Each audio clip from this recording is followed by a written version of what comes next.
Joshua Barnes and you're watching NewsX World. Let's first take a look at our top stories. As the G7 summit unfolds in Canada, leaders call for de-escalation in the Middle East and have drafted a joint statement for the same. However, US President Donald Trump has not signed off on this release. Israel continues striking military targets in central Iran as Iran's Revolutionary Guards urge Tel Aviv residents to evacuate. Tehran has asked Qatar, Saudi Arabia and Oman to request Donald Trump's help in pressing Israel for an immediate ceasefire. Ukrainian President Volodymyr Zelensky said he will discuss purchasing US weapons with Donald Trump at the G7 summit, but clarified that new US military aid is not currently being discussed. He made the comments in Vienna before travelling to Canada for the upcoming summit. Pakistan has closed all border crossings with Iran amid escalating Israel-Iran hostilities. Officials in Balochistan province confirmed the suspension of border facilities in 5 districts, citing security concerns, as both nations exchange intense strikes and issue threats of further military action in the Middle East. Canada and the UK have agreed to form a trade working group to deepen economic ties, expand cooperation in digital trade, critical minerals and AI, while also strengthening defence collaboration and support for Ukraine ahead of the G7 summit in Alberta. European and US authorities have shut down the dark web drug platform Archetype Market, seizing its infrastructure in the Netherlands and arresting a 30-year-old German in Barcelona. The site was known for selling fentanyl. Airbus has secured a $3.5 billion order from Saudi Aviles as the Paris Air Show opened amid tensions. France shut 4 Israeli stands over weapons displays, sparking Israeli outrage. Boeing CEO skipped the event to focus on the Air India crash probe. The US Navy's aircraft carrier USS Nimitz is heading to the Middle East through the Strait of Malacca amid rising tensions as Israel targets Iran's nuclear sites and both countries continue exchanging missile fire.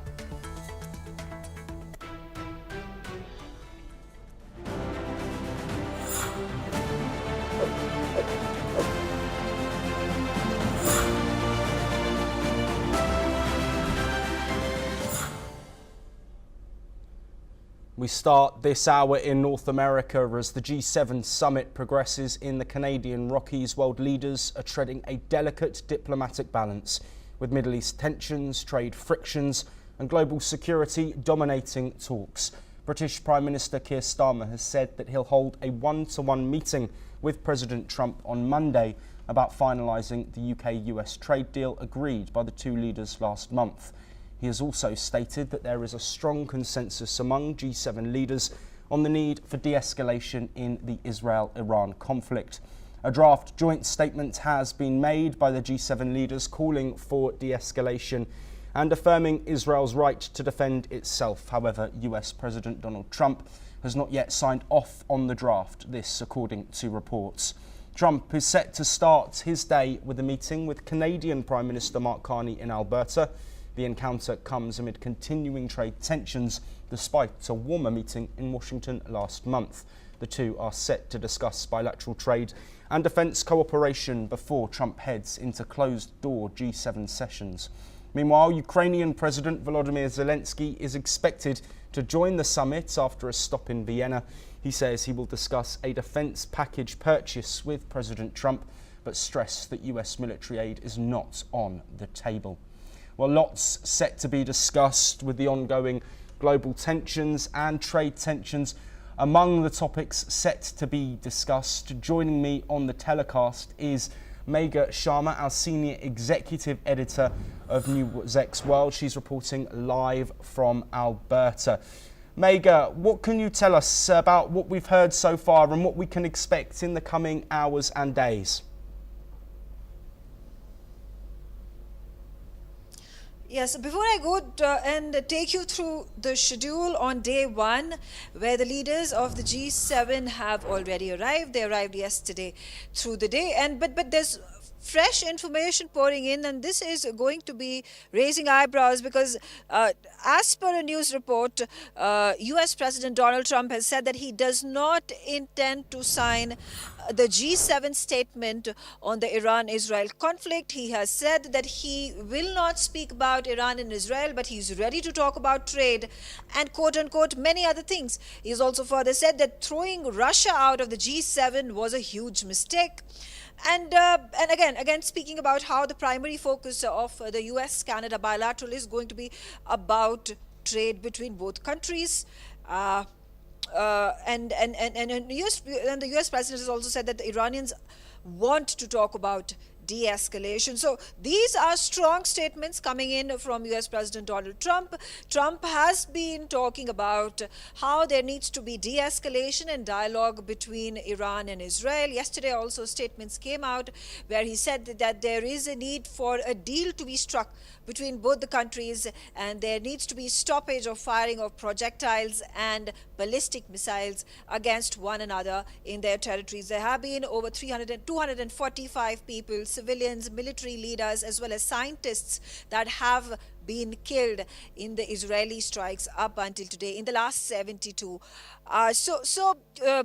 Josh, strong statements. The fact that Trump does not want to talk about Iran and Israel, and we have been talking about how the Israel-Iran conflict is going to overshadow the G7 leaders summit, says quite something about the U.S. stance on this entire matter. In fact, yesterday, U.S. President had also spoken about he is not averse to the possibility of Russia intervening in the matter. So we continue to see that Donald Trump is leaning towards Russia in more ways than one on a number of issues, whether we talk about the pressure that is being put by the other G6 nations and as well as the Ukrainian president that there should be more sanctions imposed on Russia. There need to be freezing of assets of Russia. There need to be price caps that need to be put on the energy resources, especially the Russian oil. All these demands, all these requests, the pressure that is mounting on US President does not seem to impact him because he stands true to his statement, particularly in the hopes that by aligning with Russia on certain aspects is going to bear results that is going to help in the mediation talks and thereby bring about a peace deal between both the countries. Remember, that has been the political plank of US President Donald Trump while he was campaigning, that he is going to bring peace between US and between Ukraine and Russia. He said, I'm going to be negotiating a peace deal between both the countries in the next 24 hours. Those were the statements in the initial weeks of his presidency. That has not happened despite major efforts by the US administration to broker peace between both countries. And it's also interesting, Josh, that between I think 1991 and 1994 there was the Russian government was part of the G7 summit, whose name had been changed from G7 to G8. It was later on removed from the leaders summit. It was later on removed from the group of seven, which was the group of eight, and then it in turn became group of seven once again. So Trump goes on to say he is in full support of Russia to be part of the G7, turning it again as G8. So those are latest developments, and it will be interesting to see how things pan out because the G7 nations are at this point of time and again pointing that there needs to be de-escalation, there needs to be dialogue in the Israel-Iran conflict that is taking place, and the joint communique will also reflect on this particular aspect. But if the US does not participate in it, remains to be seen how powerful and impactful that joint communique is going to be. Yes, absolutely. And Megha, can you inform us what we can expect to come over the next few hours? What, of course, we will be bringing you here on NewsX World as we continue our coverage of this G7 summit in Alberta. Right, absolutely. So the schedule for the day is out. We are going to see the Canada and US bilateral talks taking place. They have actually already happened. We'll see the G7 working session that takes place. You know, the outreach nation, South Korea, the Prime Minister of South Korea is going to be arriving shortly. We can see there is going to be a Canada-Japan bilateral taking place as well. Arrival of the NATO chief Mark Rutte, arrival of the World Bank President Ajay Banga. We see Canada and France holding a bilateral later in the evening today, and the Mexican President Claudia Sheinbaum is also going to be arriving later in the day. We also see a bilateral between Canada and Italy. There is going to be in the evening at about 5:45 p.m. local time the G7 family photo. After that, we will see the arrival of Indian Prime Minister Narendra Modi, which will happen at 6:35 local time in the evening. There is going to be, of course, Antonio Guterres, very important, the UN General Secretary General, who is going to be arriving as well, and Brazil President Lula da Silva will be arriving later on as well. And at this time, no information yet on when the Ukrainian president is going to land in Kananaskis. His arrival is eagerly awaited as well. So that's the plan for the day today. Josh, also we saw that there were a couple of bilaterals that took place yesterday as well between the Canadian Prime Minister and Keir Starmer, the UK counterpart. And we even saw other bilaterals taking place between Canada, which is the host nation, and the other G7 leaders who have descended upon Kananaskis for this major global event. Yes, absolutely. Thank you very much, Megha, for joining us. We expect several more bilaterals and potential trilaterals to take place along with the schedule that Megha just gave us there, and we will bring you all of that over the coming hours. But we do move to a topic that is set to be pivotal in these discussions between some of the world's most powerful leaders, and that is in the Middle East as tensions continue to escalate as Israel and Iran enter the fourth day of deadly airstrikes. Iran's state TV reports it is under attack by Israel. The Revolutionary Guards urge Tel Aviv residents to evacuate immediately. Israel confirms ongoing strikes on military targets across central Iran, destroying over 120 missile launchers, including the Quds Force headquarters in Tehran. The death toll has risen sharply. 224 have confirmed to have died in Iran and 24 in Israel, with over 97 injured in that country. Israel's air defense system was activated for the first time after a residential tower in Haifa was hit and a northern power plant caught fire. Iran accuses Israel of hitting a hospital in the country and to shut Tehran's Grand Bazaar. Iran retaliated with a massive missile barrage targeting Tel Aviv, Haifa and Jerusalem, killing 11 more Israelis. The US Embassy in Tel Aviv sustained minor damage, and President Trump warned Iran against attacking US interests. Trump also revealed he blocked an Israeli plan to assassinate Iran's supreme leader Ayatollah Ali Khamenei. The region remains on high alert amid fears of a wider conflict. Meanwhile, Iran has asked Qatar, Saudi Arabia and Oman to urge former US President Donald Trump to press Israel for an immediate ceasefire. Tensions remain high as both sides exchange heavy strikes, raising fears of a wider conflict. While the tensions continue to escalate, another day of military action threatening the regional stability, but also with global ramifications. Joining us to discuss that is Adrienne Calamel, a terror scholar who's joining us from Rochester in New York. Adrienne, as always, it is a pleasure to have you on the programme. A lot of updates, too much for us to go through right now, but given the G7 summit is already underway in some cases with bilateral talks, but the main summit coming up shortly, how significant is Donald Trump and this G7 release that we expect to come shortly, given the global ramifications of a conflict that has impacts on the economy, but also security impacts as well?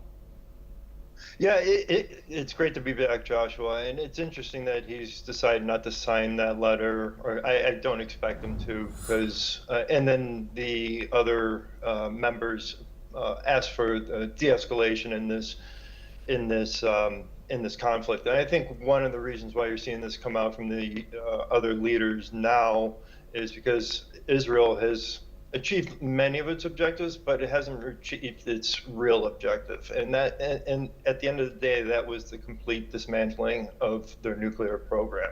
And there are still two sites, Fordo, and there's a site in Isfahan that still are, especially Fordo, is really hardened, and it may take commando raids, and there have been Mossad operations on the ground doing targeting, taking out,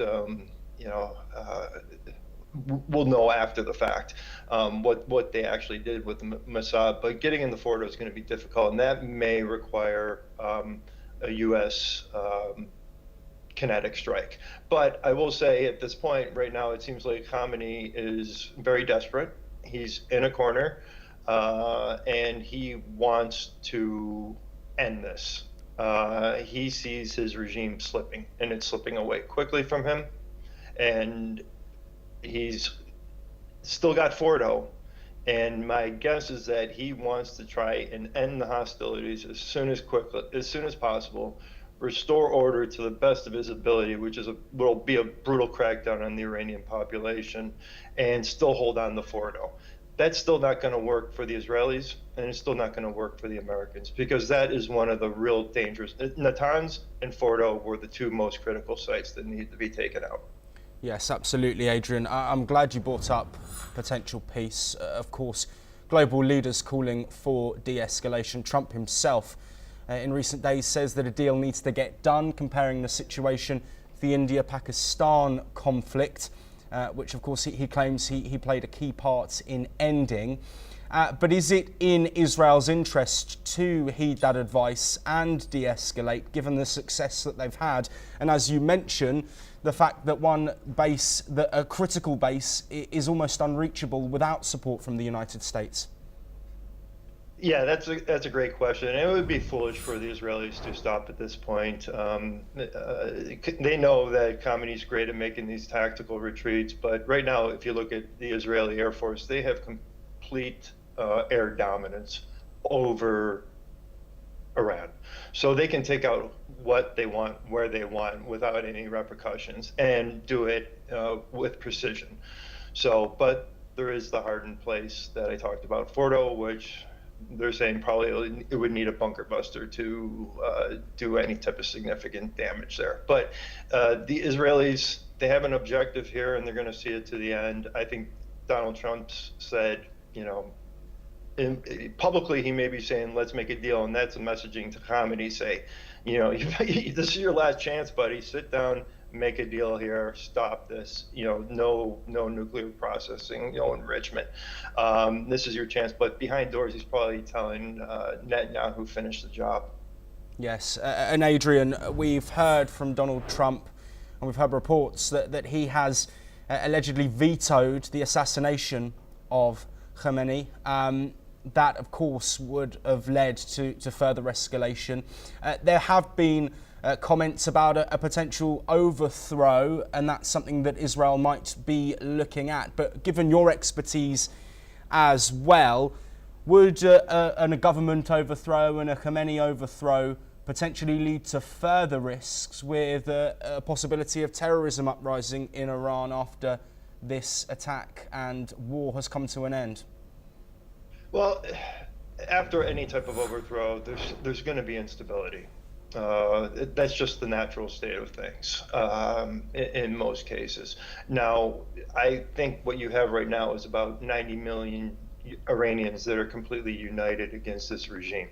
What they haven't had is any type of military power, any type of backing.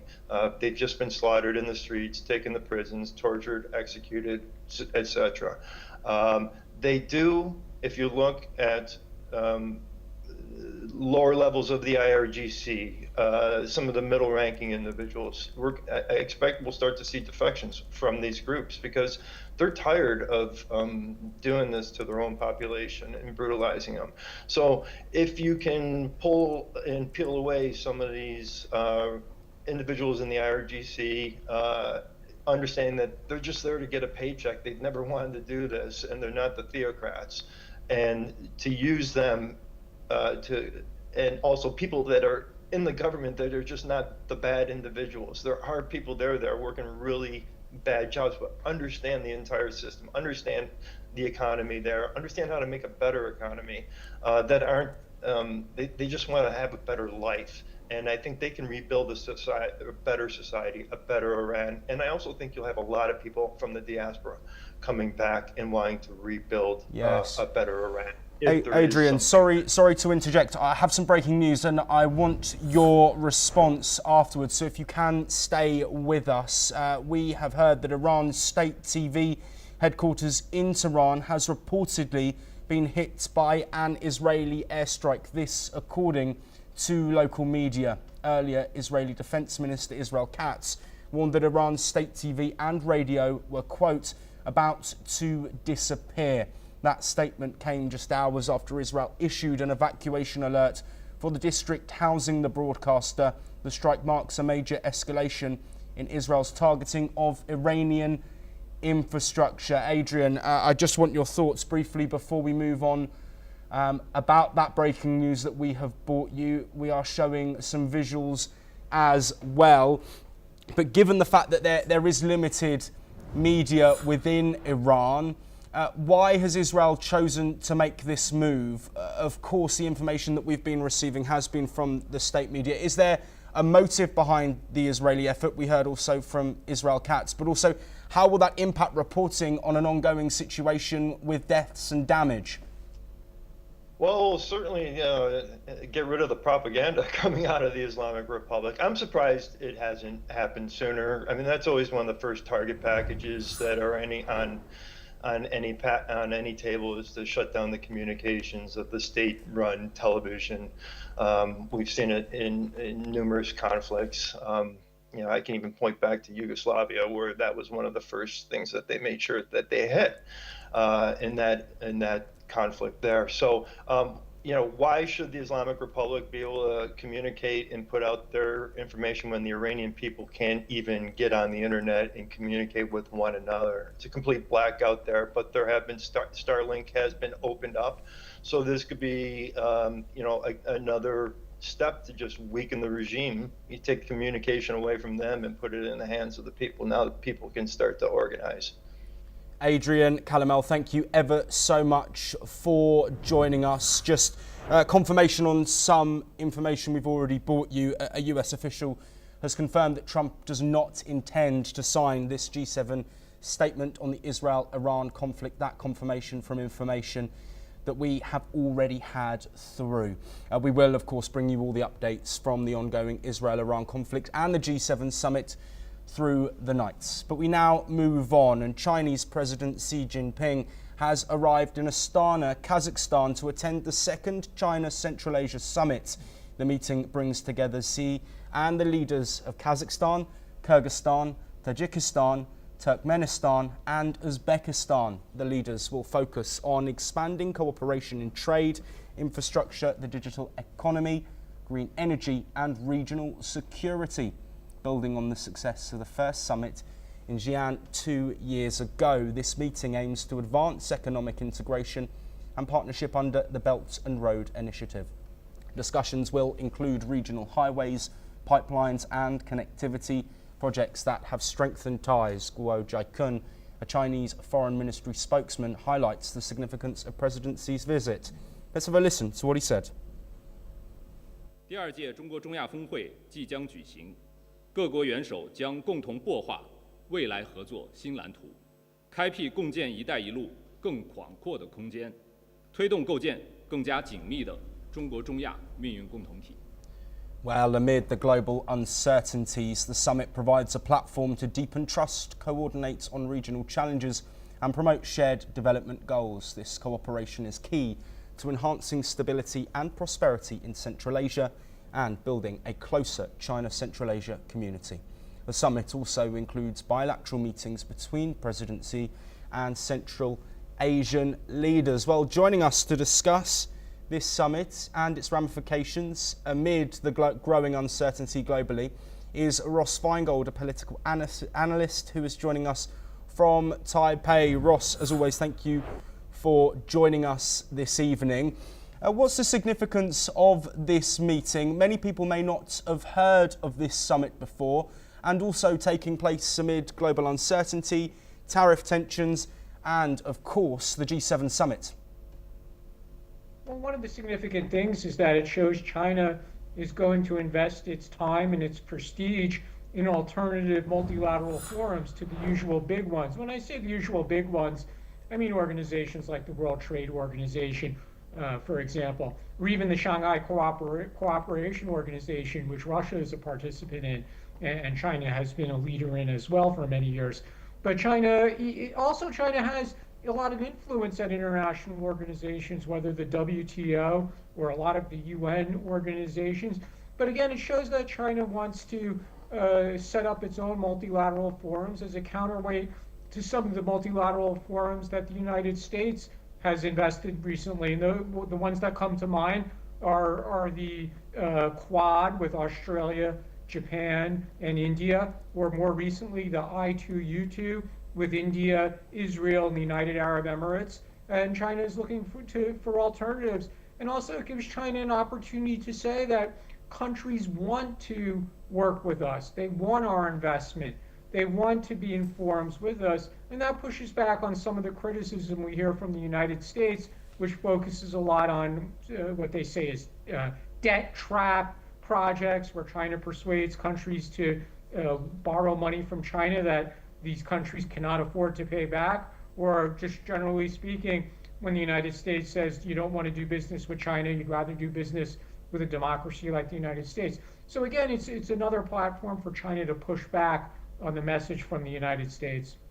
Yes, Ross, this meeting and summit is focusing on Chinese and Central Asian relations, but we've also seen China and President Xi go on a tour of Southeast Asian nations. Of course, at the ASEAN summit, there were also Gulf states present as well.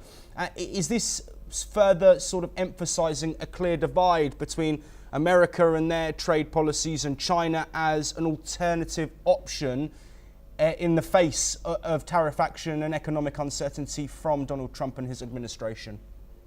Well, again, I think it shows that China is putting a lot of effort into setting up alternative platforms. And you mentioned its presence at the ASEAN GCC, the Gulf Cooperation Council, China Summit just a few weeks ago. So China is really becoming heavily invested in these alternative platforms. Look, there's always going to be some countries that are going to play both sides. And some of the Southeast Asian countries are very good at that. Some of the Central Asian countries still have close relations with Russia, probably won't have close relationships with the Trump administration because it's not a part of the world that he seems to be very focused on at the moment. But there's always going to be countries that are going to take China's side, and they're going to want to work closely with China, and they think that China's investment is the best opportunity that's available for those countries. So there's always a mixed response when you have a multilateral forum and you get countries that are playing these things in very different ways. But again, I think the key point remains is that China is very enthusiastic about setting up alternatives. Yes, Ross, we don't have too long left, but of course a conflict that has expanded and intensified in West Asia and the Middle East over recent days between Israel and Iran is a key topic in the G7. Do you think there will be any discussions at this Central Asian summit and Chinese summit about that, given the geopolitical ramifications? There might be discussion, but if there's probably going to be a bit biased towards Iran, because some of those Central Asian countries have good relationships with Iran. It's a neighbor for some of them. These countries are not necessarily friendly towards Israel. So if anything, there might be a very critical message towards Israel. Ross Feingold, thank you ever so much for joining us. That is all we have time for, but we will be back soon with some more coverage on the ongoing tensions between Israel and Iran, and most importantly, that G7 summit in Canada. We'll see you soon.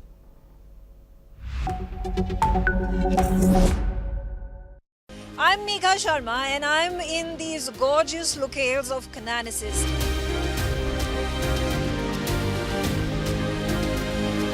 Cananasis is the location where the G7 Leaders Summit is taking